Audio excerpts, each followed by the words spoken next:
In this video we are going to be reviewing this, the brand new Garmin Fenix 7.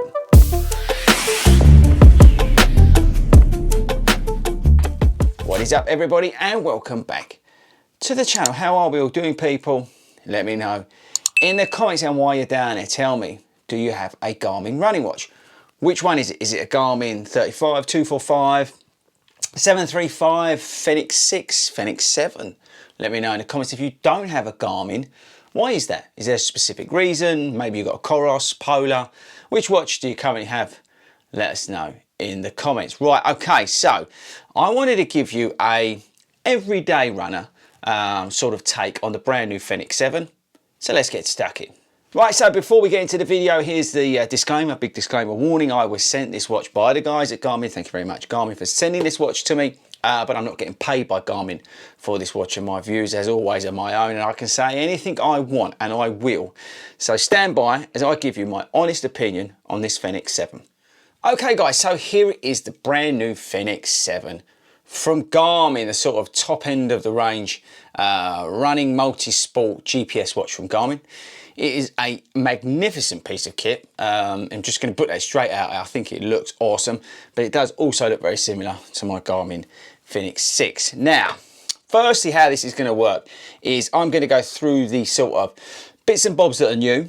We're going to talk about the prices and the features and all that kind of stuff at the front end of the video. Then I'm going to tell you what it's like for an everyday runner in terms of what's on the watch and what it's like to live with. And at the end, we're going to round it all up and I'm going to tell you really what I think about the watch. Okay, so firstly, let's get the prices done because this is an expensive bit of kit, people, right? So just put that straight out there. And also with the brand new Fenix, there's the 3 model lineup. So you need to be aware of what's going on. So firstly, we've got the Fenix S, which is the smaller version. That is coming in with the non-solar version at £600. You've got the £689, which is the solar version. You've got the Sapphire Solar at £860. We've got then the 7, which is the one I've got here, which sits in the middle. That's again 600, 689 for the solar. The battery life slightly increased versus the S. And then you've got the Solar X, which is the big old boy at the end. That's got a 51mm face on it, or you know, watch bit, and that's coming in at £780. That starts in a solar model, and that tops out. You can actually spend over £1,000 if you want to on a Garmin watch on a 7X, which is obviously a lot of money. Now the storage is also slightly different. That's worth bearing in mind. You've got the 16 gig for the non-Sapphire, and then the Sapphire versions go up to a 32 gig in terms of the storage on the watch. So what's new on the Fenix 7? Well, firstly, in the box, not much. You just get the charger and the watch, which is the same as the 6. But the cool thing is about the new watch, apart from its ease to which you can set it up like most Garmin watches, and it took me very little time, as you saw or are seeing in this B-roll. But you got the touchscreen, which is really cool for maps, and you can move that around. That's very cool. I think this is awesome, by the way. In the 7X, you've got a flashlight, which, I don't know about you, but I use my phone, so that's very cool. You've got extended battery life on all the models, and you would have seen in the slide that I put up earlier about the battery life. That's very cool. You've got a new real-time stamina meter, which is looking at all your energy levels and stuff like that, which is awesome. You've got a slightly thinner bezel. You've got the wayfinder points, which is great. And then, yeah, you've just got sort of tweaks and stuff to a lot of the data and a lot of the inputs and things like that with the watch.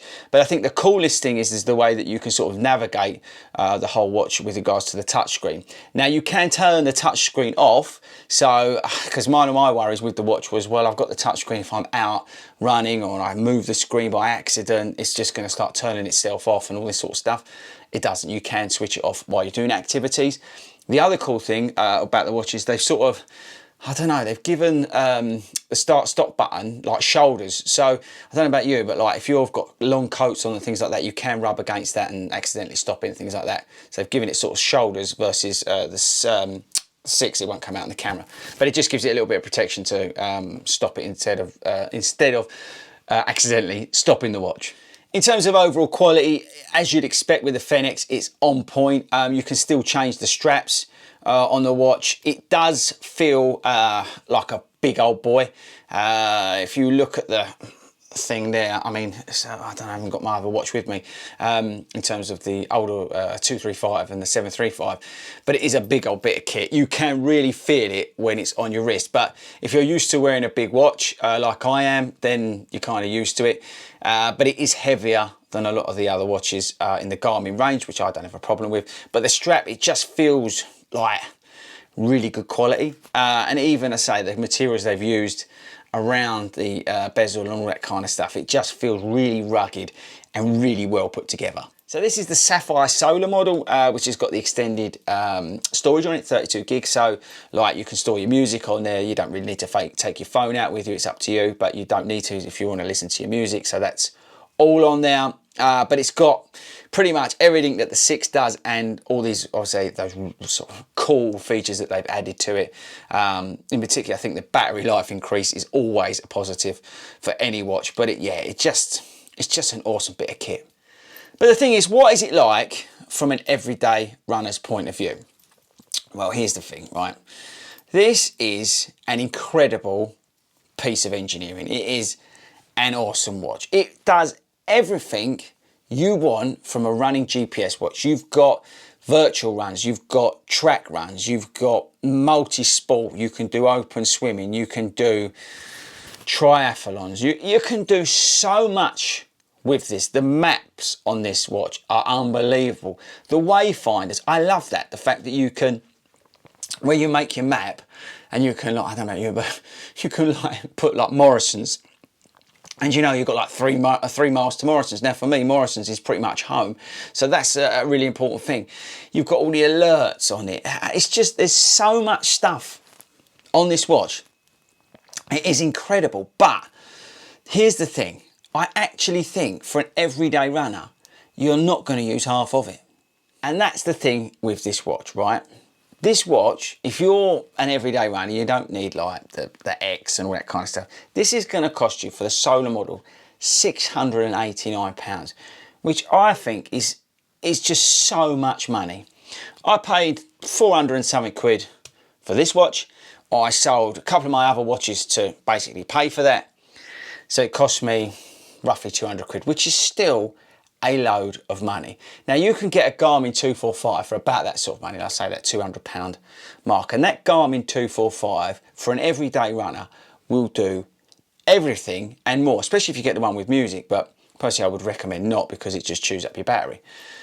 But the information and the what this has got on it as an everyday runner, honestly, you're going to use probably 1/3 of what this watch is capable of doing.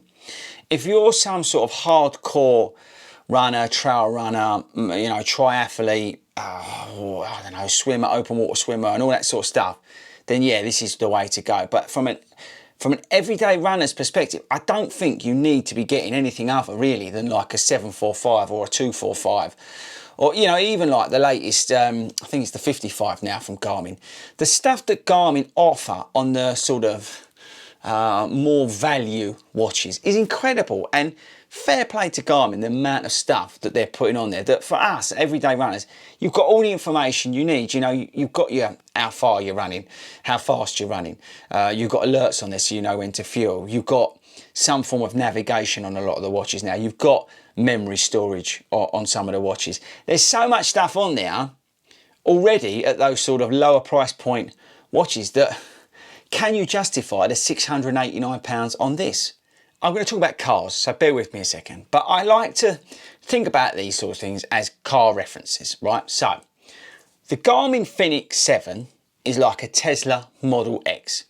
It is incredible. It's cutting edge technology. It's electric. It's got touchscreen on it. It's awesome. It can drive to you. It can do all these amazing things that's just, you know, above and beyond. It's like a space shuttle on wheels.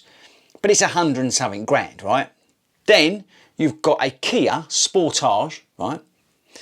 That's got heated seats, nav, loads of cool stuff on it. You know, it does amazing things, and the whole family can use it, and it's just so practical. But it does, you know, pretty much everything and more, but it's like 20 grand or 25 grand.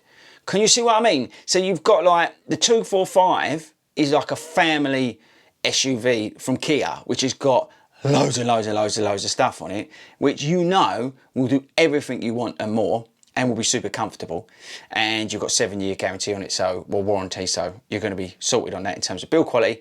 And then you've got the Tesla X, which we all want because it's cutting edge technology, but who's got 100 grand to spend on a car? And I hope that gets my point across. This is an amazing watch, unbelievable, right? And I'm very lucky to be able to, you know, test it, run it, use it, and all that sort of stuff. So thank you, Garmin. But to be honest with you, everyday runners, check out the other watches from Garmin, because I just think what they offer in those lower price points will do you just fine.